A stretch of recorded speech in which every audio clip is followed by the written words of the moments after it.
지금 방송에서 제공하는 투자 정보는 투자 판단에 대한 조언입니다. 방송에서 제공하는 주식의 가치, 가격 상승 및 가격 하락에 대해서는 방송사에서 보장하지 않습니다.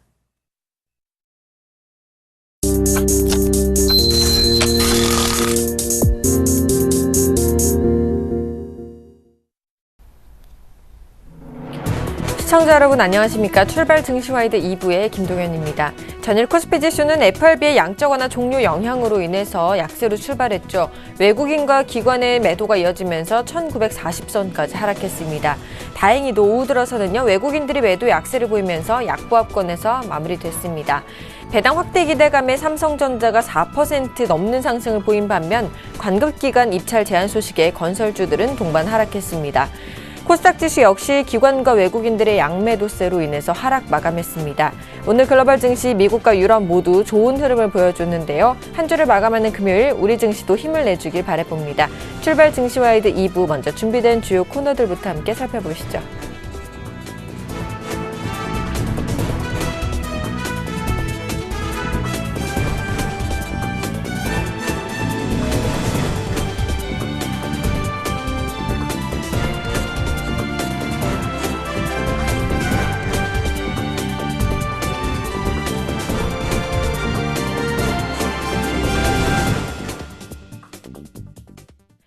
넘버원에게 듣는다 시간입니다. NH농협선물의 이진우 센터장님과 전화 연결해 보겠습니다. 안녕하십니까?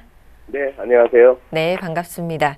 드디어 미국 중앙은행인 연방준비제도가 이번 10월 FOMC에서 월 150억 달러 남은 양적 완화 프로그램의 종료를 선언했습니다. 기존보다 연준이 고용시장 개선에 관해서 긍정적인 평가를 한 점 등을 고려해서 금리 인상 시기가 좀 예정보다 크게 늦춰지진 않을 것으로 분석이 되고 있는데요. 이번 10월 FOMC 회의에 대한 평가와 앞으로의 관전 포인트에 대해서 분석 부탁드리겠고요. 또 어제 뉴욕시장 살펴보니까요, GDP 성장률과 고용지표가 개선돼서 다우지수가 급등하는 흐름을 보여줬습니다. 이제는 정말 경기지표에 반응하는 시장이 되는 것인지 앞으로 뉴욕 시장에 대한 전망까지 부탁드리겠습니다. 네, FOMC에서 특별한 이변은 없었습니다. 지난 9월 FOMC 성명서에서 사실상 10월 FOMC 그저께 끝난 거기에서 이제 150억 불 규모로 남아있는 그나마 이제 3차 양적 완화도 끝내기로 이미 얘기됐었던 부분이죠. 그 중간에 이제 9월 19일 알리바바 상장일 이후 10월 15일 장중 다우가 460포인트 빠지던 그날, 그러나 또 극적인 아주 급반등세로 약보합에 머물면서 했던 그 10월 15일 변곡점을 이루던 그때까지 어떻게 보면은 시장은 이 역사적인 양적 완화의 종료라는, 물론 그동안 연준이나 20일을 비롯한 금융위기 이후 중앙은행들이 보여온 행태에 비추어 본다면은, 이러다 또 시장 또 휘청하는 모습을 보인다면은 또 양적 완화 4탄 QE4를 갖다가 들이밀 수도 있는 사람들이긴 합니다만, 그런 극단적인 가정을 하지 않는다고 본다면 이 역사적인 이 양적 완화 종료라는 부분을 9월 하순과 그리고 10월 상반을 이르는 그 급락장에서 S&P 500 기준으로 약 한 10% 가까운 그 조정 국면으로 이렇게 대충 마무리한 걸로 보입니다. 말씀하신 바와 같이 어제 나온 GDP 세부 항목을 뜯어보자면은 그다지 소비나 투자 이런 전통적인 GDP 구성 항목에서의 선전이라기보다는 지금 시리아 쪽에 갖다 붙고 있는 IS 응징과 관련한 그런 어떤 전비, 그리고 셰일, 미국의 어떤 셰일 가스 쪽, 그리고 유가 하락, 이런 부분들이 어떤, 비했던 바가 크다고 봅니다. 그만큼, 수출과 수입 부분이 GDP 산출에 있어서, 유가 하락 부분이 또 수입에서 또 긍정적인 역할을 하고 그런 식인데요. 어쨌거나 시장은 한 템포 빨리, 양적 완화 종료라는 것을 반영했다고 보여지고, 저 개인적으로는 그동안에 좀 미심쩍게 봐왔습니다만, 중앙은행들이 어떤 시장을 돈으로, 말로, 금리로 이 컨트롤하는 것이 아직까지는 통하고 있고, 또 무엇보다도 지난 한 7년 가까이 양적 완화나 유럽에서의 LTRO 등등으로 여러 가지 이름 하에 풀려나가 있는 돈들, 그래서 조금이나마 주가가 떨어진다든지 위험자산 가격이 레벨이 낮아지면은 다시 들어오고 싶은 돈들이 많구나 하는 그런 부분을 확인하게 되는 어제 하루 장이었습니다. 어제 유럽만 하더라도 개장 초 다우지수가 독일의 닥스가 1.5% 이상 급락하는 양상을 보였으나 이것이 밤새 결국 플러스로 마감하는 등 시장 변동성 여전히 크고 그런 가운데 있네요. 일단 FMC 미국 연준의 양적 완화 종료라는 그런 부분과 이제 금리 인상을 두고 다투는 장이 되었습니다만 시장의 내성은 많이 커졌고 시장의 유동성도 여전히 풍부하다 하는 측면에서 시장을 봐야겠는데 워낙 변동성 큰 장이라서 거기다가 또 오늘까지가 이제 10월 마지막 거래일이고 해서 이른바 또 뭐 윈도 드레싱 측면 이런 부분도 감안해야 되기 때문에 한번 11월 첫날 또 발표되는 여러 가지 지표들이 있죠. 그리고 미국 중간선거 결과가 나오는 11월 4일 중간선거 이후 그리고 11월 들어서 이제 발표되는 미국 고용지표 이런 것까지 이제 확인되고 나서 쭉 간다면은 그때는 정말 편안한 랠리가 또 기대되는 그런 흐름이 되고 있습니다. 네, 또 이번 FOMC 회의에 대해서 월가 전문가들의 의견은 생각보다 좀 매파적이었다라는 평가가 많습니다. 따라서 어제 외환시장에서 달러화는 강세를 보였고 달러 원 환율은 다시 1,050원대를 회복하면서 급등하는 흐름을 보였는데요. 이제 FOMC 종료 이후 앞으로의 외환시장에 대한 흐름도 좀 살펴봐 주시죠. 네. 어제 뭐 FMC 성명서를 갖다가 매파적이다라고 보는 거, 그거는 뭐 소위 페드워처들을 비롯한 이코노미스트나 애널리스트들은 다 그런 평가를 할 만합니다. 실제 시장의 첫 FMC 성명서 발표 직후에 반응도 그랬죠.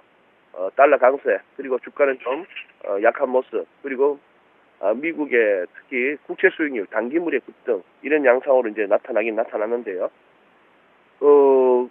지금 이제 뭐 또 달러 강세를 갖다가 참 어정쩡한 상황이 왔습니다. 이걸 갖다가 더 용인해서 달러가 진짜 계속 맹렬한 강세를 가는 것도 미국으로서는 또 부담스럽겠습니다만 또 이렇게 저도 아직 제대로 정리는 안 됐고 제대로 좀 설명드리기도 좀 한계를 느낍니다만 지금 시점에 만약 달러가 약세로 돈다라든지 뭐 달러엔 환율이 갑자기 이렇게 지금 뭐 110엔을 갖다 다시 시도하는 달러엔이 105엔 아래로 해서 100엔 쪽으로 미끄러진다든지 하는 이런 상황이 오는 달러 약세도 사실 시장에서 뭐 좋지 않은 그런 국면이 되었습니다. 지금 뭐 화장발이 아주 대단하네요, 시장에. 뭐 앞서 말씀드렸던 독일 증시 시작할 때 1.5% 급락이 그래도 또 굉장히 좋은 모습으로 또 플러스로 도는 이런 모습들을 보이고 해서 다우만 하더라도 특히 비자 카드의 그 랠리가 또 다우지수 갖다 200포인트 이상 끌어올리는 그런 힘을 보여서 겉으로 드러나는 지수의 흐름이나 차트만 봐서는 이건 정말 대단합니다. 대단한데 뭐 조금은 그 와중에도 이렇게 쉽게 설명이 안 되는 그런 부분도 있고 의욕스러운 부분이 있죠. 시장 흐름 하나하나를 다 설명하겠다, 다 이해하겠다고 덤비는 것 자체가 한계가 있는 무리한 짓이긴 합니다만 그런 느낌이 드네요. 달러 강렬로 보여지고 서울 외환시장의 특징 한마디만 말씀드리자면은 참 오랫동안 여러 번에 걸쳐서 지지선 역할을 했던 1,050원이라는 레벨이 이렇게 쉽게 밀렸다가 다시 돌파되었다가 또 밀렸다가 금세 또 회복된다는 걸로 봐서는 이 또한 설명이 잘 안 되는 그냥 뉴노멀로 치부하면 될 것 같은 그런 현상입니다. 우리 서울 외환시장 뭐 이렇게 봐야 될 것 같습니다. 1,000원 밑으로도 아니다. 그렇다고 또 1,100원 위로도 일길이 뛸 수 있는 환율도 아니다. 수급 상황을 봤을 때 그런 흐름으로 보여집니다. 뭐 이 말씀도 드려야겠네요. 제가 투자자고 제가 진짜 돈이 많다면은 이 돈 안 되는 서울 떠나겠습니다. 바깥에 지금 재밌는 시장 많거든요. 우리나라 정책 당국의 어떤 방향도 그렇지 않습니까? 개인들 금융시장에서 뭐 얼쩡거리지 말라는 얘기 아닙니까? 뭐 그런 상황이고 큰 재미도 없고 변동성 측면에서나 그리고 시장 가격의 흐름에 있어서의 논리의 부재 뭐 이런 등등을 본다면은 좀 재미가 없는 그런 상황이네요. 뭐 알면서 벌고 알면서 터져야 이게 뭐 계속 할 만한 이유가 있는데 좀 그런 느낌도 듭니다. 네, 말씀하신 대로 정말 재미없는 시장이 계속되고 있습니다. 우리 시장에 대한 얘기 좀 해보겠습니다. 어제 오랜만에 삼성전자가 4% 급등 흐름을 보였는데요. 코스피 지수 1950선으로 약보합 마감하는 모습을 보였죠. 요즘 낙폭과대 대형주에 대해서 다시 긍정적인 의견들이 나오고 있긴 하지만 기술적인 반등일 뿐이지 낙폭과대 대형주에 대한 본격적인 상승 추세는 아니다라는 의견들이 많습니다. 따라서 연말까지 박스 피해서 못 벗어난다라는 증권사들의 참 많은데요. 센터장님 리포트를 살펴봐도 1980포인트까지는 시원하게 가야 2000선을 바라볼 수 있다라고 하셨는데 앞으로 우리 시장에 대한 전망 좀 해주시죠. 예. 이 3분기 실적이 나오고 나서 삼성전자가 어제 그렇게 급등한 거. 같이 어제 똑같이 발표났던 현대중공업은 2분기 1조 남짓 되는 적자보다 더 큰 2조에 육박하는 또 영업 손실이었죠. 현대중공업은 또 그런 어떤 실적 소식에 많이 빠졌고, 네이버는 전년 대비 이익이 한 90% 가까우게 급등했음에도 네이버는 또 어제 밀렸습니다. 뭐 그게 시장이다라고 한다면 뭐 할 말이 없지만 말입니다. 뭐 루머에 사고 뉴스에 판다는 그런 시장 격언도 있고 합니다만, 어제 같은 그런 흐름을 봤을 때 시장에서 이렇게 탄력적인 대응, 그 같은 시황쟁이들이 뭐 대충 그렇게 얼버무리고 내빼고 합니다만, 그거 뭐 진짜 어렵다는 생각이 들죠. 삼성전자가 왜 올랐으며 그 손실에 오히려 외신에서는 삼성이 2%까지 나빠지고 있었는가, 어떤 수지 부분에 있어서 이런 기사가 도배를 하고 있는 와중에 급등을 해버리고, 네이버는 오히려 더 좋아졌지만 또 이렇게 가격이 밀리고 이런 흐름이 나오는 것에서 시장 대응 참 어렵다는 생각이 많이 드네요. 뭐 우리 지수 의미 없은 지 오래됐습니다. 어제만 하더라도 지수가 뭐 한 2포인트 남짓 하락에 밀렸습니다만, 오른 종목 수와 내린 종목 수를 갖다가 비교해 보신다면은 참 이렇게 납득하기 힘든 국면이었죠. 삼성전자 하나로 지수를 갖다가 붙들어맸던 하루였습니다. 그래서 지금 뭐 이제 어차피 대한민국 지수 선물 옵션 시장 이거 뭐 죽은 지 오래됐고, 지수를 다 두고 다투는 그런 시장 죽은 지 오래됐고, 당국은 당국대로 정책 목표 뭐 이뤘다고 볼 수 있고, 그렇다면은 뭐 이제 소위 말하는 탑다운 지수 갖고 이렇게 거래하던 그런 시장, 뭐 핵자던 시장 힘들어졌고 의미 없어졌고, 그냥 종목 발굴 그런 식으로 가져야 되는 거죠.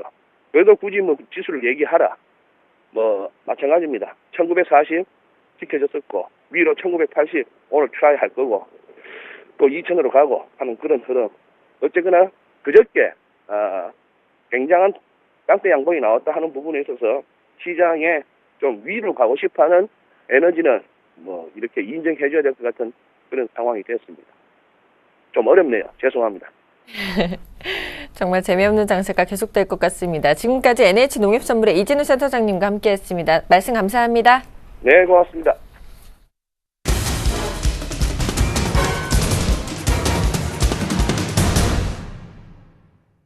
시초가 공략주를 알아보는 시간이죠. 이상로의 한방 시작하겠습니다. 오늘도 샘플러스의 이상로 멘토님 자리하셨습니다. 안녕하세요. 네, 안녕하십니까. 네, 반갑습니다.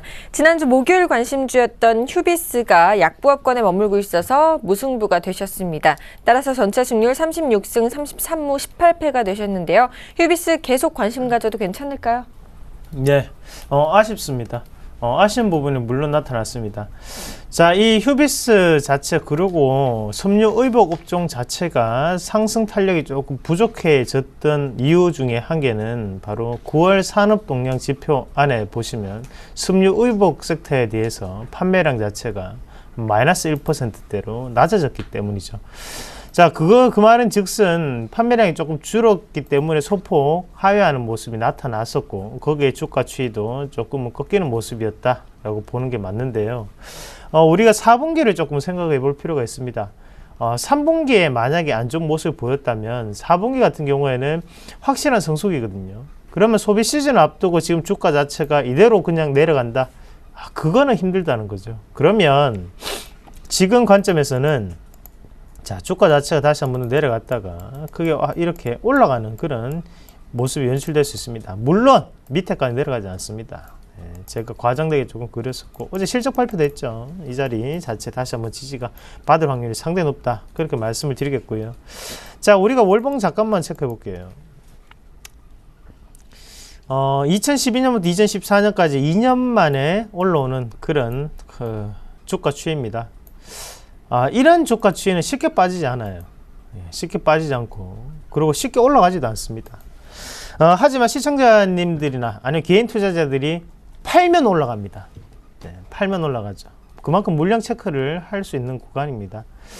그렇게 따진다면 우리는 시간 가치 자체를 조금은 소비를 해서 좀 더 들고 있는 전략이 맞다고 봅니다. 시간이 갈수록 힘들어지는 것은 당연히 사채를 끌어쓴 부분이고, 그리고 또 여기에서 이 종목을 핸들링하는 분들이기 때문에 우리는 충분히 승산이 있다, 그렇게 조금 말씀을 드리겠고요.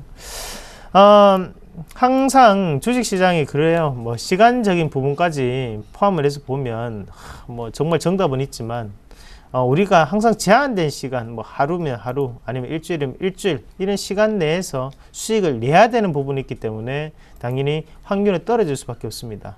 하지만 저를 조금 더 지켜보신 분들은 아시겠지만 결국에는 수익이 나는 종목군이거든요. 하지만 그게 순간에 지금 타이밍에 무승부가 됐다는 점 상당히 아쉽습니다. 크게 갈 수 있었던 종목인데요. 꾸준히 지켜보시고 비록 일주일 동안 3.3% 가까이 났는데 저는 10%, 20% 날아갈 수 있는 종목이라고 봅니다. 좀 더 홀딩 하시는 관점 제시해 드리도록 하겠습니다. 대신 하단 권역에 혹시나 진짜 계속적으로 들고 가시는 분들도 계시니까 한 번씩 그러면 강윤 회장 오시더라고요. 자, 11,800원이 깨지면 안 됩니다. 11,800원. 꼭 이 자리는 꼭 명심하시고 들고 가시길 바라겠습니다. 네, 휴비씨는 11,800원을 깨지 않으면 계속 관심 가져도 좋다고 AS 해주셨고요. 오늘장 시초가 5% 공략주는 어떤 종목 준비해 오셨나요? 예, 전 방송사를 통틀어서 이 종목을 추천했던 사람은 없을 것 같아요. 최근 들었어요. 자, 그만큼 제가 힘들게 찾은 종목입니다. 코오롱 한번 같이 보겠습니다. 코오롱 말이 많죠. 코오롱 말이 많았던 종목이고, 그리고 뭐 기업 내부적으로도 뭐 이런 부분 저런 부분 말이 많았던 종목입니다. 그러면서 이제 재정에 대한 부분이 계속적인 이슈가 되면서 재정 상태도 안 좋고 뭐 그게 부동산 PF도 끼어 있고 뭐 그런 말들이 상당히 많았는데, 하지만 코오롱 코오롱 말 그대로 지금은 한 번 더 지주회사에 대한 모멘텀으로 올라갈 수 있다라는 관점으로 저는 생각을 합니다. 자, 코오롱의 지배구조 같이 그림 한번 살펴보겠습니다. 자, 글씨가 너무 작죠? 제가 한 개씩 읽어 드릴게요. 자, 왼쪽 상단에 있는 게 바로 이제 코오롱 화학 전자 사업 부분입니다. 그리고 그 바로 옆에가 제약 바이오 업종이고, 그 옆에가 기타 사업 부분, 그리고 오른쪽이 맨 오른쪽이 건설 환경 사업 부분입니다. 자, 그러면 화학 전자 사업의 왼쪽에 있던 부분에 밑으로 내려가시면 코오롱 언더스트리하고 코오롱 네이뷰 코오롱이 적혀 있습니다. 그리고 그 밑에 코오롱 언더스트리 밑에 이제 패션 사업 부분이 쭉 있죠. 그리고 화학 부분도 같이 있고 밑에 있고요. 자, 제약 바이오 사업에 보시면 코오롱 생명과 코오롱 제약 있고요. 그리고 그 오른쪽에 MOD 그리고 코오롱 베네트 분포되어 있고, 건설 환경 분야로 넘어가시면 코오롱 환경 서비스, 코오롱 워터 앤 에너지, 코오롱 글로벌이 있습니다. 자, 우리가 여기서 조금 느끼실 필요가 있는 게 코오롱은 제약 바이오도 하고 건설 환경 사업 부분도 하고, 그리고 화학 전자 사업 부분도 합니다. 자, 화학 전자 사업 부분 안 좋겠죠? 안 좋다는 거예요. 제껴 놓읍시다. 자, 그러면 제약 바이오 사업 부분은요. 괜찮겠다, 그죠? 시장의 분위기가 지금 타고 있어요. 자, 그러면 건설 환경 사업 부분인데, 건설 애매합니다, 맞죠? 그러면 패스. 자, 그럼 환경 부분은요. 환경적인 이슈는 그리고 규제는 꾸준히 계속적으로 될 수 있잖아요, 맞죠? 그러면 두 가지는 좋고 한 가지는 뭐 중립적이고 한 가지는 안 좋다는 거죠, 맞죠? 자, 그러면 주가 추이 다시 한번 더 크게 보겠습니다. 자, 이 코오롱 주가 추이 한번 같이 보겠는데요. 주가는 어때요? 상대적으로 하단 권역에 분포가 되어 있습니다. 맞죠? 자, 그러면 그림 한 개만 더 보겠습니다. 지분율 및 가치에 대한 부분인데 같이 한번 볼게요. 코오롱 인더스트리가 지분율을 28%를 가지고 있습니다. 코오롱이. 그리고 코오롱 글로벌을 61.8%, 코오롱 제약 48%, 네이비 코오롱 98.8%, 코오롱 생명과학 21%, 자, 코오롱 워터앤에너지 58%, 코오롱 환경서비스 60%. 자, 가치가 옆에 이제 적혀 있죠. 가치는 억 단위입니다. 억 단위고, 우리가 요거를 잠깐 한번 살펴보시면, 화학 사업 부분에서 지금 지분율이 높은 게 아니고 환경이라든지 아니면 제약 바이오 쪽에 지분율이 높게 나타난다. 그죠? 그러면 더 잘 됐구나. 좋은 곳에 대해서 지분을 더 많이 들고 있기 때문에. 자, 코오롱 다시 주가 수익 보겠습니다.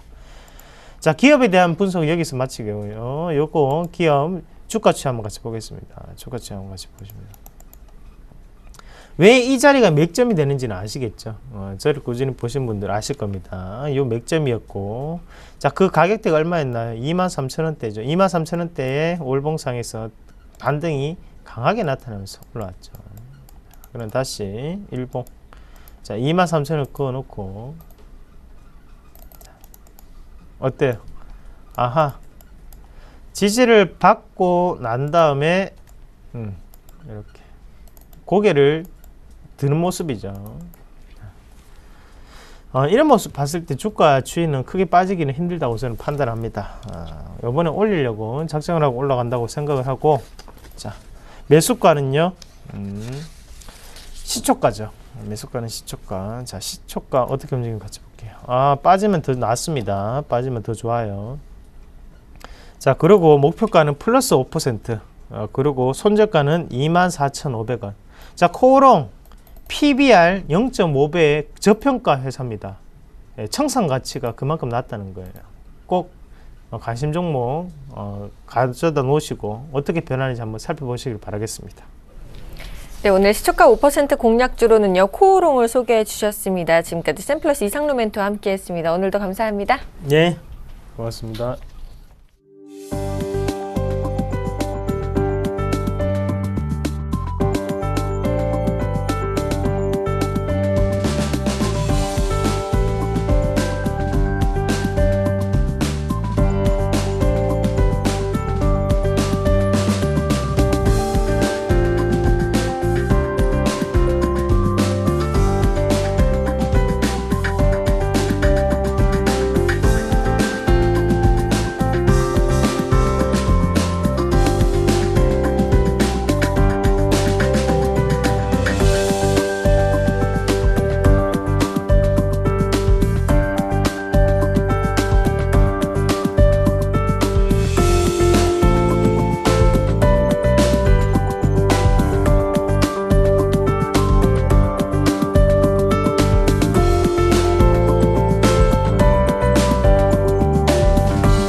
(10월 31일) 금요일 우리 시장 개장을 했습니다. 자, 오늘도 유스탁의 유창희 대표, 메리츠 송금증권의 김근호 연구원님과 함께하겠습니다. 안녕하십니까? 네, 안녕하십니까?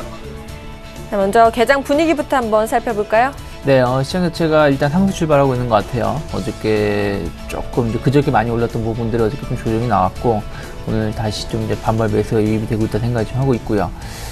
일단 코스피 시장이 1960포인트대까지 제가 봤을 때는 조금 더 긍정적인 모습이 뜰 수 있다. 그래서 금요일 시장입니다만은, 최근에 금요일만 되면 빠졌습니다만은, 뭐 지난주도 뭐 그런 말을 한번 드렸었는데, 일단 부정보다는 긍정적으로 좀 더 상승을 좀 열어놓고 접근하시는 게 좋지 않을까 생각을 좀 하고 있고요. 만약에 코스피가 V자 반등에 성공을 한다라면은 코스닥이 120일선 자리까지 올라갔다는 부분들 를 착안하신다라면은 코스피도 2000포인트대까지는 상승이 좀 더 남아있지 않나라는 거 한번 언급해 드리고 싶고요. 코스닥 시장 일단은 61선, 120선까지 올라온 다음에 좀 조정 장세가 나오고 있죠. 뭐 가격 조정이 아니라 기간 조정이 나오고 있는 것이기 때문에 충분히 나쁘진 않다. 한 560포인트를 좀 회복을 해준다라면은 다시 570포인트를 놓고 할 수 있는데, 제가 봤을 때는 조금 더 기간 조정은 다음 주까지는 좀 더 이어질 수 있지 않을까. 다다음 주 이제 옵션 만기가 있기 때문에 일단은 대형주 중심으로 시장이 좀 재편될 수 있다는 거는 조금 우리가 열어놓고 접근하시자라고 말씀드리고 싶고요.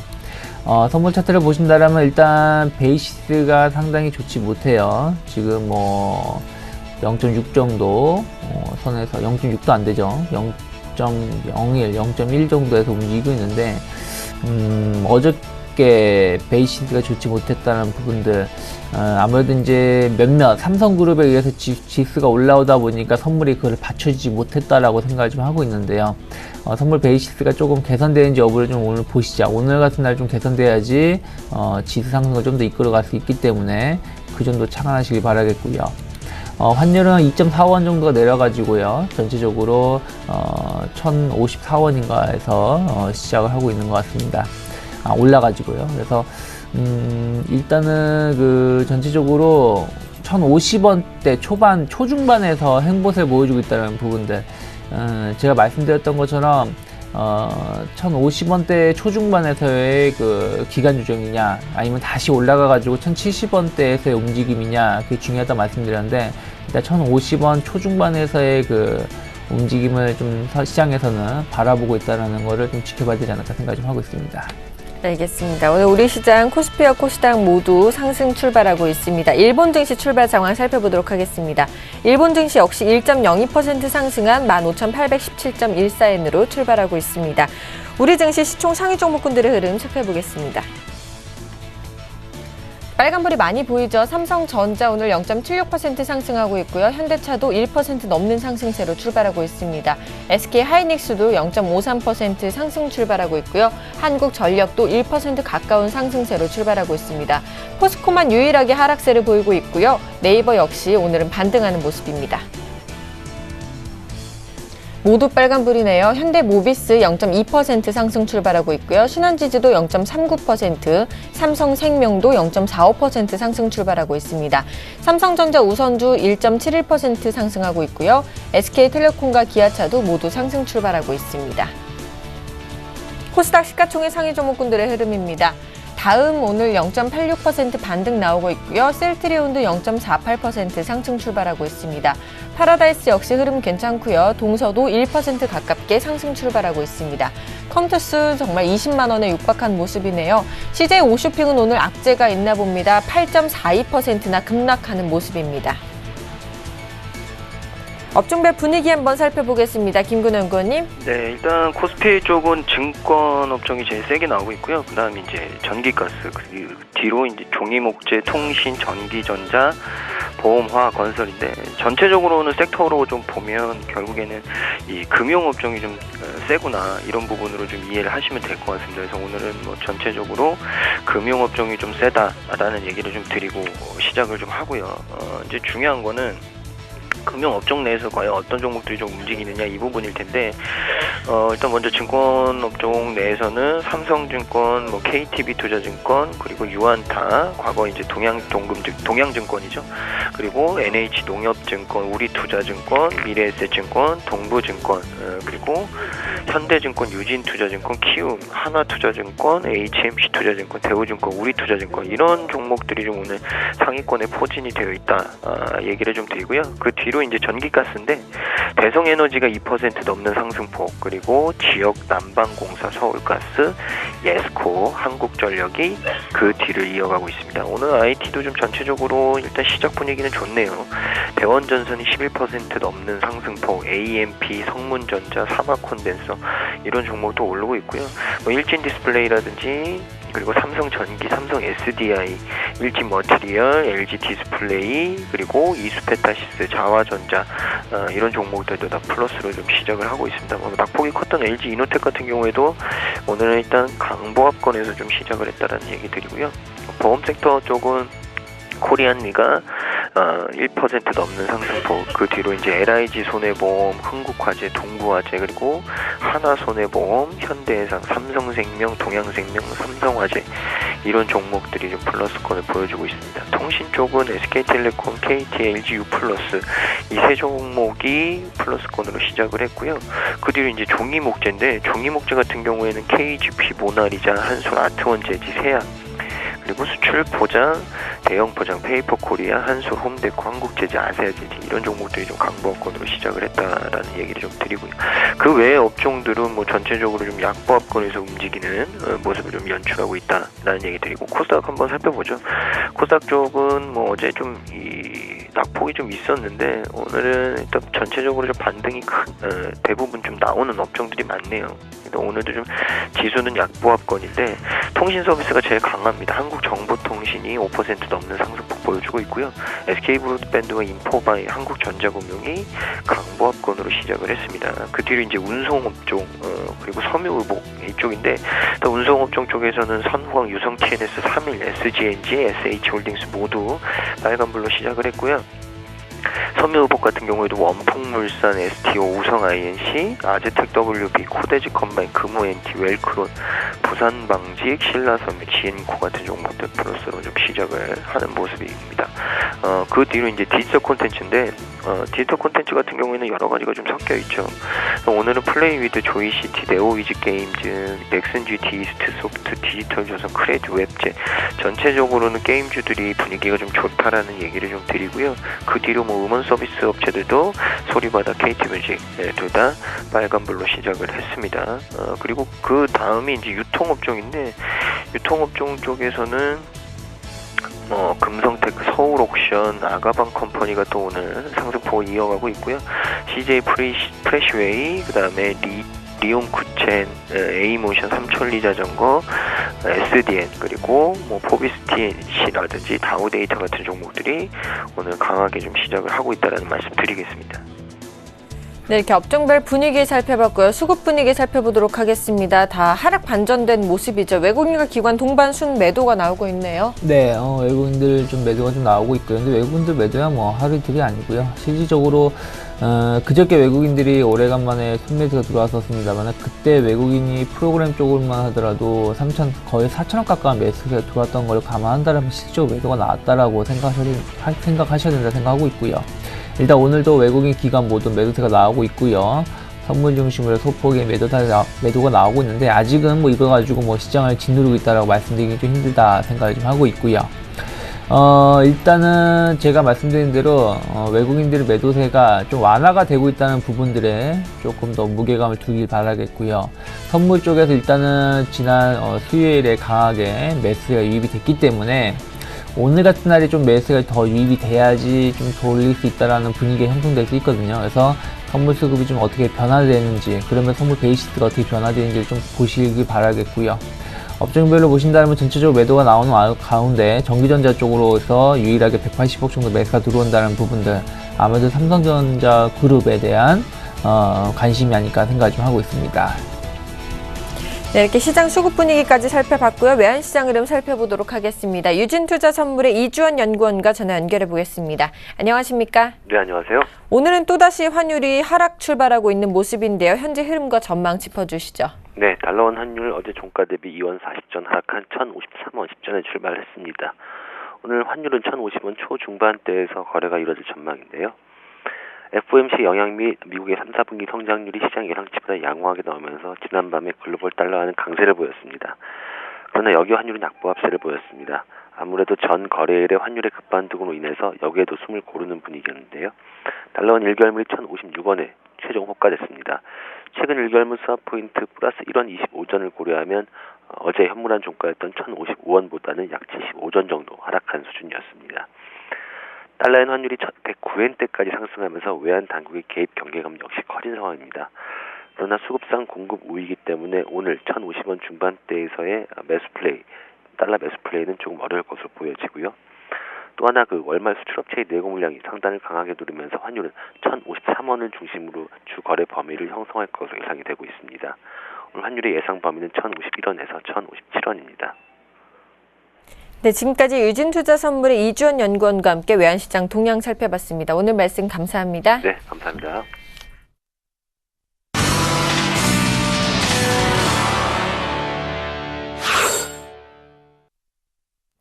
오늘의 돌발 종목입니다. 세 종목 먼저 살펴보겠습니다. 첫 번째로 현대중공업과 현대미포조선입니다. 3분기 어닝 쇼크의 급락세를 보이고 있고요.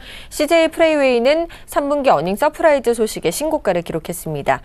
국제엘렉트릭은요, 공개 매수 소식에 급등세를 보이고 있는데요. 세 종목 잘 살펴봐 주시죠. 네, 일단 뭐 현대중공업하고 현대미포조선 같은 경우에는 어닝 쇼크가 좀 나왔는데요. 일단 현대중공업을 먼저 좀 살펴보죠.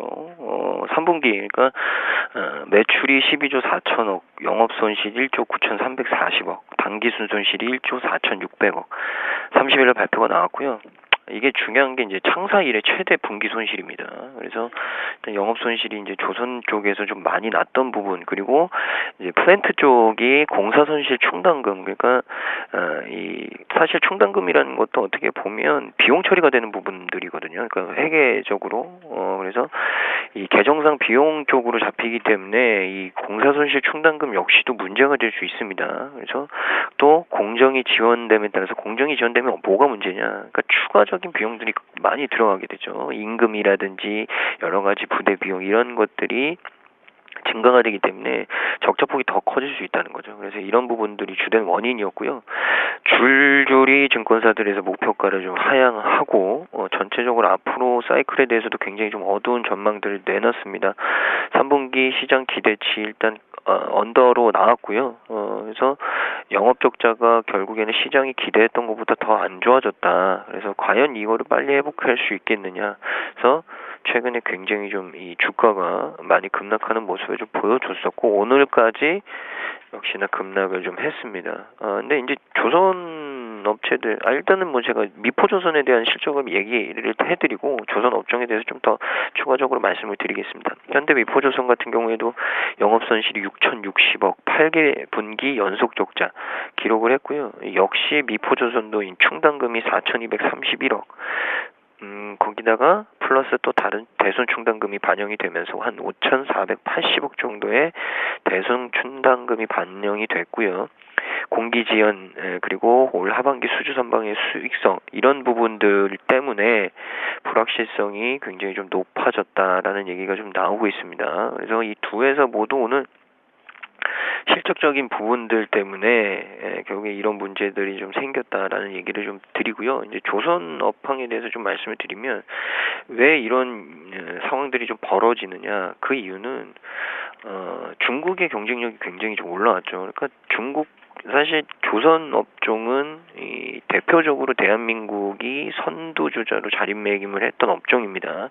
그래서 가격 경쟁력 이런 거를 제외하고 이제 시장 선도 업체들이 가장 좋은 게 뭐냐면 가격 결정권이 생기거든요. 그러니까 왜냐하면 중국과의 기술 격차가 크기 때문에, 특히나 대형 TU급 이런 쪽에서 대한민국의 기술력이 훨씬 월등했기 때문에 선도 업체의 어떤 권위를 굉장히 좀 많이 보여줄 수 있었던 거죠. 그래서 경쟁 업체보다 가격을 더 많이 불러도 기술력에 따른 부분들, 경쟁력에 따른 부분들 때문에 한국의 조선 업체들에게 수주를 좀 맡겼던 부분들이 있는데, 이제 이게 달라진 거죠. 중국의 조선 기술력이 굉장히 좀 많이 올라왔고요. 과거에는 뭐 중소형 선박에서는 그래도 경쟁력이 좀 있었지만, 이제는 대형 선박에서까지 선두 자리를 위협하는 기술력이 좀 됐고, 또 한 가지는 그런 기술력 외에 가격 경쟁력이라는 또 무서운 경쟁력이 있는 거죠. 저렴한 임금, 물론 최근에 임금 수준이 많이 올라왔다지만 그래도 임금 수준이 저렴하기 때문에 전체적인 어떤 판매가, 그러니까 뭐 선박 같은 경우에 인도 가격이나 뭐 이 발주 가격이겠죠.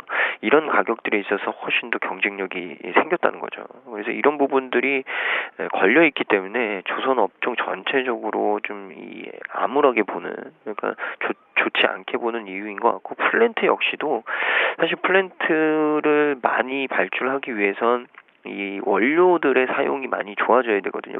그거의 기반은 글로벌 경기 회복입니다. 근데 최근에 좀 이런 부분들이 둔화되면서 결국에는 플랜트 쪽도 그렇게 좋지 않았다. 그래서 현대중공업과 현대미포조선은 뭐 좀 확인이 돼야 될 부분들이 굉장히 좀 많지 않을까.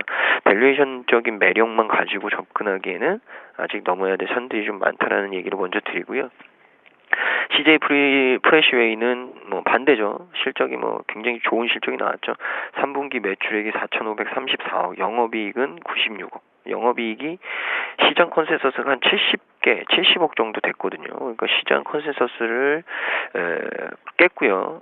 상회했고 전년도의 일회성 비용을 좀 감안하더라도 영업이익이 전년보다 한 50억 정도 증가했습니다. 굉장히 호실적을 보여줬던 부분들이고 상대적으로 이제 수익성이 굉장히 높은 외식 급식 부문 매출이 좋아졌다. 그래서 수익성이 높은 부분이 좋아졌기 때문에 역시 실적이 좋아진 것 아닌가라는 얘기를 좀 드리고 싶습니다. 그래서 목표가 뭐 상향 이런 보고서도 좀 나오고 전체적으로 좀 좋은데 이제 주가 수준을 좀 말씀을 드리면 오늘까지 해서 오늘 이제 신고가가 나왔죠. 그러니까 여기서는 제가 봤을 때 뭐 신규로 좀 진입을 해서 수익성을 노리겠다 이런 부분보다는 뭐 기존에 가지고 계셨던 분들이 계속적으로 수익을 좀 누릴 구간이 아닌가라는 생각이 좀 들고요. 이런 부분들 좀 감안했을 때는 뭐 지금 그냥 공격적인 어떤 매수 찬스 이런 얘기를 좀 드리기는 힘들다. 이런 얘기를 마무리를 드리겠고요. 마지막 종목은 국제엘렉트릭입니다. 국제엘렉트릭 역시도 오늘 급등을 하는 모습인데 공개 매수 실시한다라고 나왔죠. 히타치 국제전기가 국제엘렉트릭에 대해서 상장 폐지를 위한 공개 매수를 실시한다고 공시를 했고요. 대상 회사와 국제엘렉트릭의 최대 주주 등이 보유하고 있지 않은 주식 전부, 그러니까 주수로는 한 476만 1000주 정도 되고요. 이 퍼센테이지로는 발행 주식 총수의 한 48.33% 정도 된다고 합니다. 여기서 공개 매수 응모율에 관계없이 공개 매수에 응모한 주식 전부를 매수를 할 예정이고요. 공개 매수 대금은 현금으로 지급을 하기로 했다고 합니다. 그래서 공개 매수 가격이 주당 25,000원, 기간은 이날부터 다음 달 19일까지. 그래서 히타치 국제전기가 국제엘렉트릭의 최대 주주인데 일단 뭐 공개 매수를 해서 상장 폐지를 하겠다라고 공시를 했기 때문에 일단 이 부분은 뭐 주가에 충분히 좀 반영될 수 있지 않나. 그래서 25,000원까지는 뭐 올라가지 않을까 싶습니다. 뭐 매수가가 25,000원이니까 그때까지는 좀 충분히 올라갈 수 있지 않을까라는 얘기 드리겠습니다. 세 종목 더 살펴보도록 하겠습니다. 첫 번째로 삼성증권입니다. 자사주 매입 효과에 나흘째 강세 흐름 이어가고 있고요. 홈쇼핑주들이 3분기 실적 부진에 동반 하락세를 보이고 있습니다. 한솔테크닉스는요. 태평양 모듈 공급 계약 체결에 상승세를 보이고 있는데요. 세 종목 살펴봐 주시죠. 네, 전체적으로 지금 삼성증권이 많이 올라오고 있어요. 2% 정도 올라오고 있고요. 최근 10월 초 대비해서도 거의 20% 가까운 상승률을 좀 기록하고 있는 것이 아닌가 생각하고 있고요. 최근에 좀 더 상승 속도가 가속화가 된 부분들은 자기 주식 취득에 대한 얘기가 좀 나왔죠. 1047억 정도 규모고요. 한 220만 주 정도, 한 2.8 거의 3% 가까운 2.88% 정도 지분을 취득하겠다 얘기가 나왔는데 이것이 좀 호재성으로 나오고 있는 것이 최근에 삼성화재, 삼성생명 모두 자기 주식 취득 얘기가 좀 나왔죠. 그러면서 삼성증권 같이 합쳐지면서 중간금융지주사로 전환될 수 있다라는 기대감이 좀 자기하고 있는 것 같습니다. 그러니까 최근에 삼성그룹 하면은 올해 화두가 어떤 실적이 아니라 기업 간의, 그러니까 삼성그룹 간의 M&A 그리고 지배구조 개선, 요것이 올해 화두인데 그러한 부분들에 대한 기대감이 작용하고 있다 생각이 좀 하고 있습니다. 그리고 자기 자본 주식을 취득한다고 하더라도 배당이나 이런 부분들이 영향을 미치지 않을 것이라는 발표를 했기 때문에 좀 더 긍정적인 평가를 받고 있는 것이 아닌가 생각을 하고 있고요. 다만 주가 자체가 올라간다고 하더라도 1차로 올라올 만큼 올라왔지 않나 생각을 좀 하고 있고요. 자기 주식을 취득한다고 해서 뭐 무한정 상한가로 매수할 건 아니기 때문에 서서히 49,000원, 5만원대 정도 할수록 조금 주가의 추이를 확인하면서 대응하셔야 된다. 어차피 자기 주식 취득은 중장기적으로 바라봐야 되기 때문이죠. 홈쇼핑주들이 대부분 52주 신저가를 계속 기록을 하면서 좀 급락세를 보여주고 있네요. GS 홈쇼핑이 거의 10% 가까운 하락, GS 홈쇼핑도 한 5.6%, 현대옵션핑도 3% 정도 하락을 좀 보여주고 있는데요. 실적이 좋지 못했죠. GS 홈쇼핑은 모바일 쇼핑 부분에 좀 부진, 그러니까 CJ 오클락처럼 저가 상품은 어느 정도 선방을 했습니다만은 나머지 TV나 모바일 쇼핑 쪽에 대해서는 상당히 부진하다는 모습들을 보여주고 있고요. GS 홈쇼핑은 뭐 모바일 쇼핑 쪽은 조금 개선되는 모습을 띄었습니다만은 TV 홈쇼핑이라든지 다른 쪽에 대해서의 부진이 좀 영향을 미치는 것 같아요. 연초에는 세월호 영향이 좀 있었고요. 그리고 나서 소비가 조금 회복되는 모습을 띠다가 좀 최근 들어서 그러한 모습을 띠지 못하다 보니까 실적으로도 악영향을 미치고 있다라는 평가를 주고 받고 있습니다. 두 회사 모두 한 270억대 영업이익을 좀 발표했는데요. 일단은 앞으로도 나아지기 힘든 것이 여전히 CJ 홈쇼핑, GS 홈쇼핑, 현대홈쇼핑 모두 홈쇼핑사들이 지금 주력을 하고 있는 것이 TV 쇼핑 부분들도 있겠습니다만 약간 모바일 쇼핑 쪽에 대한 시장 확대를 좀 꾀하고 있습니다. 근데 모바일 쇼핑 쪽은 그렇게 수익성이 좀 떨어진다는 것이죠. 뭐 홈쇼핑 보시면 아시겠지만 어떤 상품이 있으면 A라는 상품이 만약에 10만원짜리 상품이 있다라면은 모바일로 구매를 하게 되면은 10%의 적립금을 거의 대부분 더 주고 있기 때문에 그만큼 수익성이 떨어질 수밖에 없다는 것이죠. TV 쇼핑에 대해서 뭐 앞으로의 성장성을 대비해서 이쪽 시장 파일을 키워 나가겠다는 것인데 일단 이 부분에 대해서 약간 정체성을 띠고 있기 때문에 과연 거기에 그 전략에 맞을 것이냐에 대한 의구심이 좀 나오고 있다는 거에서 그 부분에 대한 좀 해결 방안이 앞으로 좀 중장기적으로 좀 모색이 돼야 된다 생각을 좀 하고 있고요. 주가가 일단은 신저점을 기록을 하고 있고요. 당장 뭐 개선될 가능성이 좀 적기 때문에 일단은 제가 봤을 때 무리하게 저점 매수는 좀 주의하시는 게 좋고요. 뭐 4분기 때 성수기에 진입한다고 하겠습니다만은 그러한 부분들이 얼마나 받쳐질지 여부는 좀 확인이 필요하기 때문에 일단 보수적으로 중립적인 전략 말씀드리고 싶고요. 한솔테크닉스가 일단 3%, 2.5% 정도, 장중 3% 정도 올라왔다가 조금 상승폭을 줄이고 있는데요. 하나큐셀로부터 130메가와트급 태양광 모듈을 매출을 계약을 체결했다 이게 나오고 있고요. 전체 규모는 860억 정도 되고요. 내년 1월 1일부터 12월 31일까지 납품을 하고요. 금액은 좀 변화가 있을 수 있다라고 얘기가 나오고 있습니다. 태양광 업체들 썩 좋지 못하죠. 작년에 중국을 중심으로 해가지고 대규모 태양광 설비, 뭐 중국뿐이 아니죠. 우리나라도 그렇고, 뭐 미국도 그렇고, 전 세계적으로 태양광 설비는 늘어나고 있습니다만은, 관련된 제품의 가격은, 조금 정체성을 띠고 있다는 부분들이 실적에 좀 악영향을 미치고 있다 생각하고 있고요. 일단 오늘 나온 뉴스는 뭐 좋은 뉴스겠습니다만 단발성인 재료로서 추세를 전환시키긴 좀 힘들다 생각하고 있습니다. 그래서 12,000원 정도 1차적 올자리 왔고요.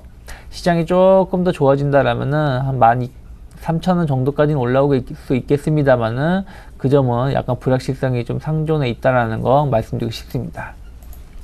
네, 세 종목 이어서 더 살펴보도록 하겠습니다. 첫 번째로 LG상사입니다. 기대에 못 미친 3분기 실적이 악세 흐름 보이고 있고요. SK브로드밴드는 3분기 영업이익 증가세에 강세를 보이고 있습니다. 제넥시는요, 자궁경부암 완치 DNA 백신 개발 소식에 급등세를 보이고 있는데요. 세 종목 살펴봐 주시죠. 네, 일단 LG상사 같은 경우에 3분기 실적이 나왔는데 일단 뭐 시장 컨센서스 대비해서 좀 못했다. 뭐 이런 분위기가 됐네요. 또 3분기 영업이익이 349억, 전년 동기 대비해서 134.9% 정도 늘었다고 공시를 했는데 매출액은 2조 8,997억, 8.4% 줄었습니다. 그리고 당기 순손실은 적자 전환한 23억, 뭐 이렇게 잠정 집계가 됐는데 일단 실적이 뭐 시장 기대치 못 미쳤다라는 반응들이 좀 큰 것 같습니다. 그래서 오늘 주가가 좀 약세를 보여주는 부분들이 아닌가라는 생각이 좀 들고요. 전체적으로 오늘 또 52주 신저가가 나왔는데 실적이 좀 문제가 됐기 때문에 여기서 바닥을 잡느냐 못 잡느냐는 조금 더 시간이 필요하지 않을까. 그래서 원자재 가격이 상승해야 보유하고 있는 광구의 어떤 가치를 재평가 받을 수 있는데 이제 이렇기 위해서 글로벌 경기 회복 그리고 상품 가격의 상승 이런 게 동반이 돼야 되거든요. 그래서 단기간 내는 좀 풀기 어렵다라는 게 지배적인 의견입니다. 그래서 3분기에 나빴지만 4분기에 좋아질 수 있다라는 근거가 없는 거죠. 그런 부분들 때문에 약세를 받았고요. 중요한 거는 이런 종목들을 좀 회복하는데 시간이 좀 걸릴 수 있다라는 얘기 좀 드리겠습니다. 그래서 너무 저가라고 공격적인 매수를 하시는 것보다는 조금 지켜보시는 게 맞을 것 같고요. SK 브로드밴드는 반대죠. 실적이 좋게 나왔습니다. 영업이익 160억, 전년 대비해서 27% 정도 증가했고요. 매출액은 6,790억, 6.9% 증가했습니다. 순이익은 좀 줄었네요. 전체적으로 이제 실적이 개선되는 수준에 있다, 이런 의견들이 좀 나왔죠. 그래서 오늘 상승을 했는데, 중요한 건 이제 4,500원대까지, 이 4,500원 수준 정도까지 매물대가 좀 있거든요.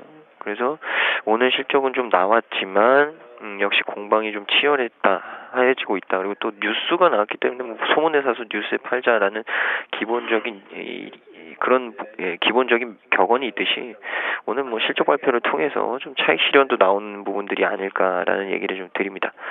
제넥신이 급등을 했는데요. 제넥신 같은 경우 자궁경부전암 신약의 가치가 좀 부각되고 있다라는 얘기가 나왔네요.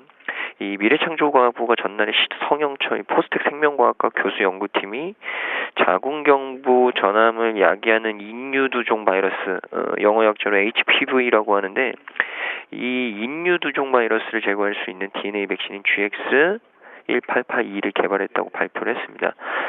제넥신이 이 기술을 이전을 받아서 최근에 임상 1상을 성공적으로 마쳤고요. 9명의 환자를 대상으로 한 이번 임상에서 7명의 인유두종 바이러스 HPV 바이러스가 소멸이 됐고, 자궁경부전암의 치료가 확인이 됐다고 합니다. 그래서 이제 이상으로 넘어가는 단계고, 내년에 유럽 쪽에 임상 2상, 그리고 미국의 임상 2상도 계획을 하고 있다고 하거든요. 그래서 만약에 이게 되면, 물론 3상이라는 부분도 있고 아직 거쳐야 될 단계는 있지만, 글로벌 제약사를 대상으로 해서 기술 수출을 본격적으로 추진을 하려고 예정이라고 합니다. 그래서 이런 뉴스가 좀 나왔기 때문에 오늘 급등이 좀 되는 것 아닌가. 근데 역시나 소문에 사서 뉴스에 팔자, 오늘 뉴스에 소폭 차익 실현들이 좀 나오고 있는 모습들이 확인되고 있다는 얘기 드리겠습니다. 네, 이어서 두 종목만 더 살펴보도록 하겠습니다. 첫 번째로는 제일모직입니다.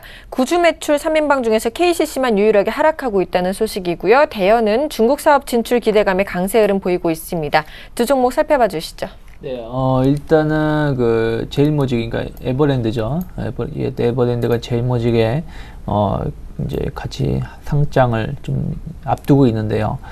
구주 매출이라는 게 이제 기존의 주식을 갖고 있는 사람이 이것을 상장을 할 때 같이 공모주로 넘기는 것이 아니라 상장하고 난 다음에 매각을 한다라는 것이죠. 그래서 이제 삼성 SDI하고 KCC, 삼성카드가 제일모직의 주식을 상당히 많이 보유하고 있는데, 뭐 KCC 같은 경우는 17% 보유하고 있는 것 중에서 5%를 구주 매출, 그러니까 상장하고 나서 매도를 하겠다라고 발표를 했고요.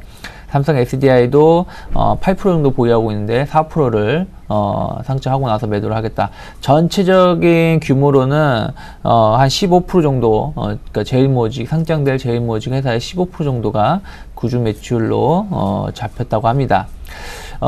어쨌든 이것이 공모가 대비해서는 보통 상장했을 때 더 높은 주가 상승률을 주가의 가격을 형성하고 있기 때문에 조금 더 높은 수익성을 볼 수 있다는 것이 매각 차익에 대해서. 그래서 그런 것이 호재입니다만은, 뭐 KCC 같은 경우는 어쨌든 이런 뉴스가 다 반영이 됐던 부분들도 있기 때문에 크게 영향을 못 미친다 생각하고 있고, 생각했던 것보다 구주 매출이 좀 적다는 부분들을 영향을 보고 있는 것 같아요. 그래서 한 3.5% 정도 하락세를 보여주고 있고요. 뭐 삼성 SDI 같은 경우는 최근에 주가가 바닥이라는 기대감과 같이 맞물리면서 올라오고 있는 것이 아닌가 생각을 좀 하고 있고요. 삼성카드는 좀 하락 전환됐습니다만은, 아까 삼성증권을 말씀드렸던 것처럼 중간 금융지주사 로 이제 재편이 된다라면 삼성카드가 가장 큰 수혜를 입을 수 있기 때문에 그런 부분이 맞물려 있다 생각하고 있습니다. 그래서 단순하게 제일모직의 구주 매출에 대한 어떤 모멘텀으로 올라가는 것보다는 각 기업별로 상황이 다르다라는 거 언급해 드리고 싶고요. 대연이 이제 중국 업체랑 같이 합작을 해서 듀엘이라는 브랜드로 중국 시장에 진출하겠다는 얘기가 나오고 있죠. 그래서 이 부분이 뭐 오늘 처음 나온 뉴스는 아니고요. 어느 정도 계속 주가에 선 반영됐던 것이기 때문에 오늘 주가가 좀 약한 흐름을 띠고 있죠. 뭐 3.6%가 뭐 약한 상승은 아니지만서도 이미 그동안 빠졌던 부분들에 대비해서 4,000원 대비해서 거의 20% 이상 빠졌다가 반등을 보여준다는 것을 본다라면은 일단 3,100원대, 3,200원대가 상당히 높은 매물대로 작용할 수 있다라고 생각을 좀 하고 있습니다. 그래서 무리하게 추격 매수보다는 일단 어느 정도 반영이 됐고 앞으로의 실적 개선 여부 그리고 진행 상황을 좀 바라보면서 대응하셔야 되지 않을까 생각하고 있습니다.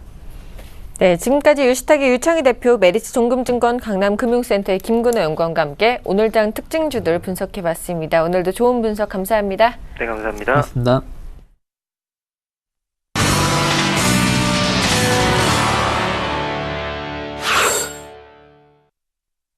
증권사별 투자 전략을 알아보는 시간입니다. 화면으로 전략 함께 만나보시죠. 최희승 차장님입니다. 실적 베이스 종목에 옥석 가리기 중이다라고 말씀해 주셨고요. 정영훈 팀장님입니다. 삼성그룹주의 쏠림 현상 지속되고 있다. 낙폭과대주의 반등이 지속될 것이다라고 말씀해 주셨습니다. 김혜란 연구원입니다. 겨울 소비 시즌 대비해서 IT와 섬유 의복 업종에 관심 가져보자. 그리고 배당주에도 관심 갖자라고 말씀해 주셨고요. 김현겸 주식팀장님입니다. 초점은 배당 관련주로 맞추자라고 말씀해 주셨습니다. 안상현 대리님입니다. 대형주의 급등락이 심화되고 있다. 코스닥이 오히려 변동성이 적다라고 말씀해 주셨네요. 오늘은 유진투자증권 석관동 지점의 안상현 대리님과 전화 연결해 보겠습니다. 안녕하십니까? 네, 안녕하십니까? 자, 대형주의 급등락이 심화되고 있고 오히려 코스닥이 변동성이 작다라고 말씀해 주셨는데요. 그렇다면 어떤 쪽으로 접근해 보는 게 좋을까요? 예, 우선 최근에 저희 한국 증시를 보면은 많이 정체성을 좀 잃었다고 생각이 좀 드는데요. 특히 코스피가 나는 왜 코스피인가 이런 식으로 하는 것처럼 3분기 실적을 발표하면서 대형주의 급등락이 굉장히 좀 심화되고 있고 종목 쏠림 현상이 좀 많이 나타나고 있다고 판단하고 있습니다. 최근 LG 화학에서부터 시작해서 어제는 현대미포조선이 그저께 거의 12% 올랐다가 어저께 또 12% 하락을 하는 그런 모습을 보였고요. 오늘은 현대중공업이 2조 원 가까이 영업손실 발생하면서 거의 하한가치에 갔다가 지금은 현재 3.5% 마이너스 하는 수준으로 올라온 상황입니다. 그렇기 때문에 지금 굉장히 시장에서는 약간 굉장히 혼란이 많이 되어 있는 상황이라고 판단이 좀 되고 있는데요. 이럴 때일수록 기업의 그 비즈니스 모델이 좀 안정적인 회사를 찾고 4분기에 좀 실적이 더 개선되는 그런 종목에 투자하는 것을 좀 추천드리고요.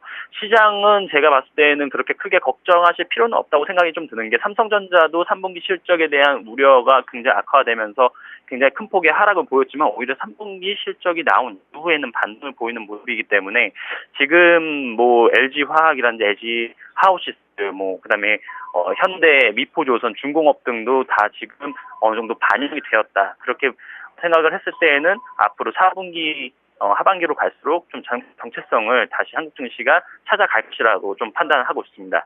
그런 측면에서 본다면은 기업의 비즈니스 모델이 코스피보다 조금 단순한 코스닥을 조금 더 추천드리는 측면이 있고요. 최근 코스닥이 조금 더 안정적인 측면이 있다는 것이 제가 판단하기에 그런 것 때문이 아닐까 판단하고 있습니다. 미국 증시를 좀 보면은 11월 4일에 그 중간 선거가 좀 있는데요. 그런 것들이 투자 심리에 좀 영향을 줄 수 있는 변수가 일부 남아있긴 하지만 중간 선거를 앞두고 실시된 그 여론조사 결과는 공화당과 민주당의 지지율 격차가 조금 더 벌어지고 있는데요. 만일 공화당이 하원에 이어서 상원까지도 과반 의석을 차지할 경우에 그동안 그 오바마 정부가 추진하고 있는 그 경제 정책에도 일부 차질이 발생을 하면서 정부 정책에 대한 신뢰감 약화로 이어질 가능성이 조금 있는데요. 그렇지만 히스토리컬 쪽으로 봤을 때 1946년이 치러진 중간 선거에서 집권당에 패배하는 경우가 상원 65%, 하원 88%에 달할 정도로 자주 볼 수 있는 현상이기 때문에 중간 선거 이후 20일 거래일 동안 S&P 500이라든지 코스피 지수가 1.2%와 3.3% 가량 오르는 등 그 단기적으로 주식시장에 미치는 영향이 굉장히 좀 제한적으로 좀 파악이 되기 때문에요. 중간 선거보다는 앞서 다른 전문가분들이 말씀하셨듯이 미국의 하반기 쇼핑 시즌에 좀 더 초점을 두고 투자하시길 좀 추천드리고요. 마지막으로는 저는 하반기 증시뿐만 아니라 내년도는 아마 내년도까지 그 미국의 소비 및 그 기업 실적이 전 세계 증시가 따라가지 않을까 그렇게 판단하고 있습니다. 그래서 이렇게 보나 저렇게 보나 달러 강세는 좀 피할 수 없을 것으로 예상되기 때문에 달러 강세 수혜주도 조금 더 지속적으로 파악을 해보고 그리고 앞서 말했듯이 IT라든지 그리고 하반기에 쇼핑 시즌에 따라서 그 소비 섬유 쪽도 한번 보시면 좋을 것 같고요. 그래서 저는 저번 주와 마찬가지로 정부 정책 수혜주 뭐 증권주라든지 그런 쪽을 좀 보시면 좋을 것 같고, 실적 개선주는 뭐 중소형 건설주, 그리고 내수주, 턴어라운드 중심주로 대응하시고, 달러 강세 수혜주도 조금은 파악하실 필요가 있다라고 판단하고 있습니다. 네, 지금까지 유진투자증권의 석관동 지점 안상현 대리님과 함께했습니다. 오늘 말씀 감사합니다. 감사합니다.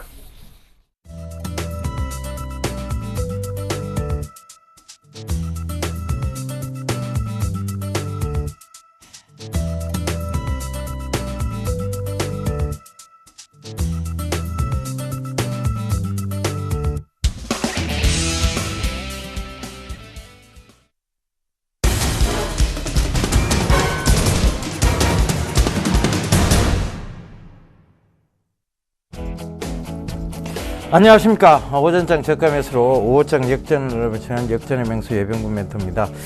자, 장 출발은 제가 30분 정도 지났는데요. 오늘도 역시 디커플링입니까? 자, 미국 증시는 전일 강하게 올랐음에도 불구하고 우리 증시는 그렇게 힘을 받고 있는 모습은 아닌 것 같습니다. 그래서 조금 힘들어해요. 그죠? 이렇게 지금 이런 이유는 결국은 거래대금 부재고 실적이 좋지 못했습니다. 제가 분명히 말씀드렸습니다만 정유, 화학, 조선 이런 쪽은 반등은 왔습니다. 그런데 이것은 어디까지나 기술적 반등에 지나지 않는다는 얘기 계속 드렸는데요. 자, 금일도 흐름 좀 살펴보면서 얘기 이어가 보도록 하겠습니다. 자, 지금 조선 섹터 보면 엄청나게 또 빠지고 있습니다. 기술적 반등 차원에서 올라왔다가 다시 빠지는 거죠. 그죠? 정유화학 쪽 역시 마찬가지입니다. 좋지 못한 모습들이 나오고 있습니다. 그래서 그 부분도 꼭 좀 참고해 보시고요. 자, 금융주도 역시 좋지 못하죠. 그런데 이제 유일하게 보험주들이 지금 삼성생명을 필두로 하나생명, 동양생명 모두 지금 괜찮은 모습들을 보이고 있습니다. 그러니까 자, 그 인구 노령화에 대한 얘기, 그리고 중국 인구 노령화에 대한 얘기, 그리고 중국의 보험회사 진출했는 우리나라의 보험회사들이 중국에 진출해서 지금 실효를 거두고 있는 얘기, 그런 얘기들을 한번 드렸는데요. 그게 좀 참고가 됐으면 여러분들 좀 수익이 났으리라 생각을 합니다. 자, 대형 IT 쪽에서는 여전히 삼성전자가 이제 120만대를 회복했어요. 빠르게 지금 회복 속도를 보여주고 있다는 것. 그 다음에 SK 하이닉스 지금 47,000원대까지 이상으로 또 올라와 있습니다. 그래서 그 부분도 꼭 좀 참고를 해보시고요. 자, 제가 기획 3,000포인트를 말씀드리면서 자, 월요일 날 계속 제가 말씀드렸던 게 있죠.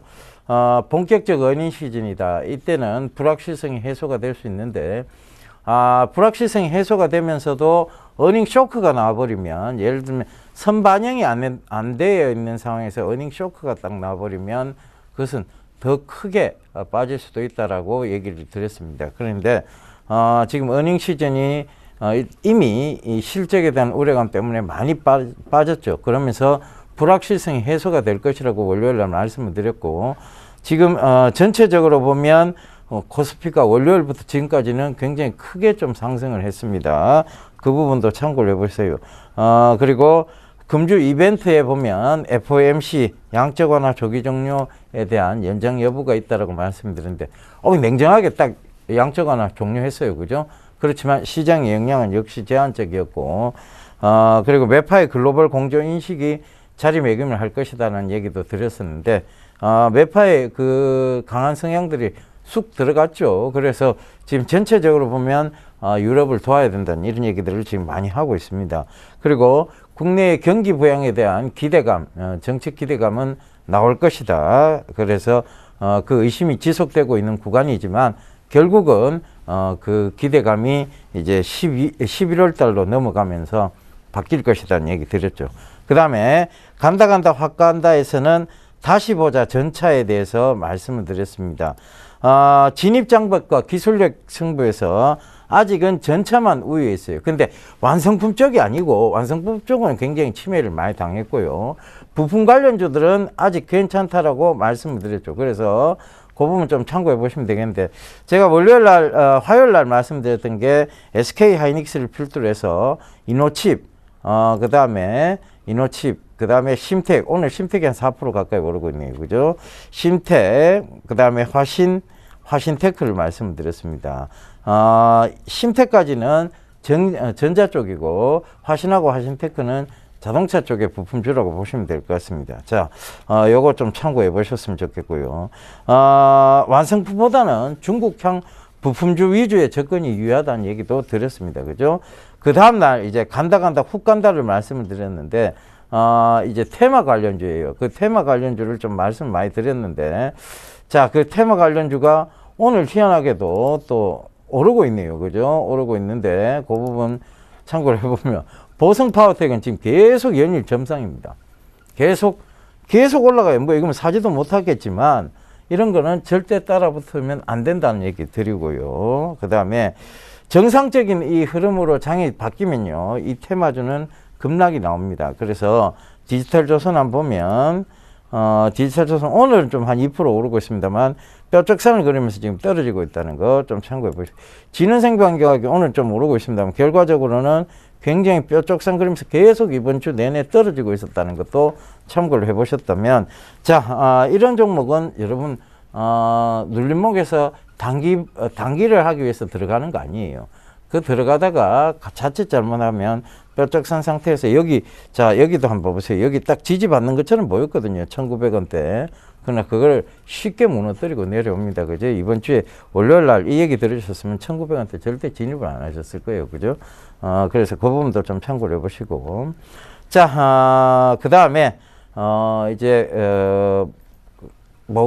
어제죠. 전일 바로 간다 다시 간다에서는 삼성 이재용 부회장의 체제 고치기에 대해서 얘기를 드렸습니다. 그래서 그 부분도 지금 좀 참고를 해보시면, 결과적으로 삼성 이재용 부회장이 금융 부분의 주식까지 취득을 하면서 이제 그 삼성 이재용 체제로 붙여가는 과정이에요. 그래서 그 그룹 지배 구조 관련해서 삼성물산 여전히 좀 좋게 봐야 되고, 크레듀가 지금 굉장히 강하게 올라오고 있어요. 저거 크레듀가 지금 금리도 7만 5천대를 넘어섰다가 지금 살짝 밀리는 모습인데 7만 4,300원대고, KCC 역시 그룹 지배구조 개편과 관련해서 슬슬 모아가시면 된다는 얘기예요. 피닉스 홀딩스가 전일 조금 떨어졌습니다만 오늘 3% 가까이 오르면서 역시 또 그룹 지배구조 개편에서 보강그룹주의 어떤 힘을 보여주고 있습니다. 최근에 이제 보면 이재용 부회장이 다양한 M&A까지도 했죠. 지금 미국의 사물 인터넷 플랫폼 회사죠. 스마트싱즈도 인수를 했고, 미국의 공조 회사죠. 콰이어트 사이드라는 회사도 인수를 했습니다. 그 이유는 뭐냐면, 결과적으로 지금 이재용 부회장 체제의 어떤 부분들을 견고하게 해 나가겠다는 얘기예요. 그렇다면 그런 관점에서 본다면 여전히 그룹 지배구조 개편 관련주, 그리고 더군다나 지금 다음 달 이걸 이제 15일쯤입니다. 중순인데 삼성 SDS 상장이 있어요. 거기에 관련한 종목들은 더욱더 좀 유심히 지켜봐야 될 필요가 있지 않느냐. 거기에 대한, 물론 SDS가 상장되고 난 이후의 흐름은 지금부터 그러니까 상장되기 전날까지의 주가 흐름을 보면 알 수 있습니다.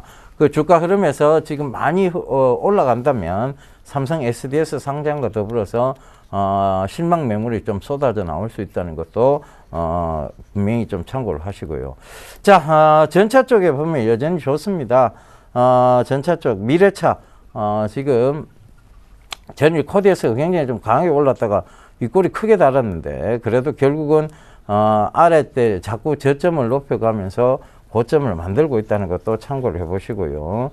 자, 이게 전기차 관련주들 여전히 미래차 관련주도 좋습니다. 그 부분도 꼭 좀 참고를 해보세요. 자, 사물 인터넷 뭐 말할 것도 없습니다. 효성 ITX부터 시작해서 다 지금 정상적으로 지금 회귀를 하고 있는 중이라는 거 좀 참고를 해보셨으면 좋겠고요. 자, 그 다음에 문화 콘텐츠 쪽에 소리바다가 참 강합니다. 그죠? 소리 없이 강합니다. 참 이게 옛날에 뭐 레간작 하는 그 차 생각이 나는데, 자, 이 소리 없이 강하게 지금 잘 올라오고 있습니다. 자, 이거는 뭐 접근을 하려고 했는데 놓쳐버렸습니다. 어제도 전일도 갭을 크게 띄워버렸고, 그러다 보니까 들어가지도 못하는 상황을 자꾸 만들어 나가는데, 이런 부분들 좀 참고해 보셨으면 좋겠어요. 자, 인성정보가 역시 지금 6,000원대를 또 쉽게 회복합니다. 그죠? 그 부분도 참고를 해보셨으면 좋겠습니다. 자, 결국은 가야 될 시장은 계속해서 지금 힌트를 주고 있습니다. 광고에서도 힌트를 주고 있고, 그룹 동향들의 움직임을 봐도 앞으로 미래 시장은 어느 쪽으로 갈 것이다라는 걸 계속 여러분들에게 힌트를 주고 있어요. 그런데 여러분들이 너무 단기 성향을 가지고 있으면 그 힌트들이 보이지 않습니다. 왜? 자꾸 다른 뭔가가 보이거든요. 에볼라? 김무성? 반기문? 이런 식의 다른 그게 보이는 거예요. 그런데 이걸 긴 시장을 보면 지금 힌트를 계속 주고 있거든요. 사물 인터넷, 스마트폰, 예전에도 그랬습니다. 스마트폰 막 나오면서 아이폰, 애플 뭐 이런 거 하면서 어플리케이션 이러면서 스마트폰에 힌트를 계속 줬는데 그때도 늘 단기성 테마는 있었습니다. 이러다 보니까 결국은 그건 눈에 안 보이는 거예요. 그건 중장기적 관점으로 계속 올라오고 있는데도. 그러다 보면 나중에 되면 그때 그게 이만큼 올라왔네가 돼버립니다. 여러분들이 단기에 한참 막 목매달고 계실 때 백날 해보세요. 그거 10번 잘하다가 한두 번 손실 크게 보면 결국은 또입니다. 없어요. 똑같다는 얘기입니다. 그죠?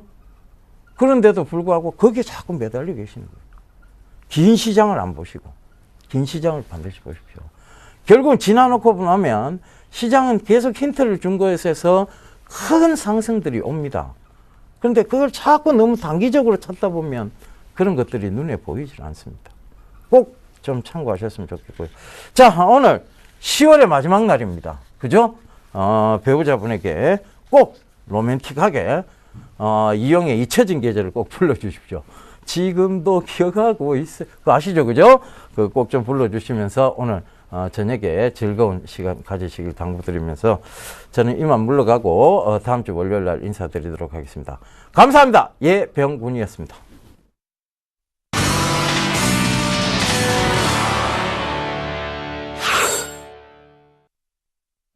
상승을 출발했던 코스피와 코스닥 지수 모두 하락 전환된 모습입니다. 외국인과 기관의 동반 순매도세에 밀려서 현재 코스피 지수 1954포인트에서 거래되고 있고요. 코스닥 지수는 557포인트에서 거래되고 있습니다. 출발 증시와에도 오늘 준비한 소식 여기까지입니다. 시청해주신 여러분 감사합니다.